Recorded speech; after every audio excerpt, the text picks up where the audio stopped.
நம்ம குமரி மாவட்டத்திலயும் சரி, நெல்லை மாவட்டத்திலயும் சரி, எல்லாருக்கும் என்னன்னா எலும்பு முறிவு ஆன உடனே நாங்க வைத்தியர்ட்ட போயிட்டோம். அவங்க கட்டு போட்டாங்க, எண்ணெய் போட்டாங்க அப்படின்னு சொல்லி வருவாங்க. ஸோ இது போடலாமா? அப்படிங்கிறது ஒரு காமன் கொஸ்டின் எல்லாருக்குமே. அதுவும் அந்த காலத்தில பார்த்தீங்கன்னா, பெரிய ட்ரீட்மெண்ட் ஃபெசிலிட்டிலாம் கிடையாது. வைத்தியர்கள் தான் நமக்கு வந்து கை, கால் எல்லாம் கட்டி சரி பண்ணாங்க. ஸோ அது ஒரு டைம்.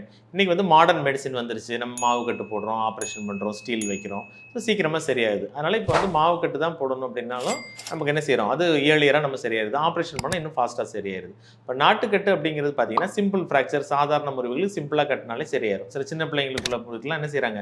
கட்டு போடுறாங்க சரியாயிருது.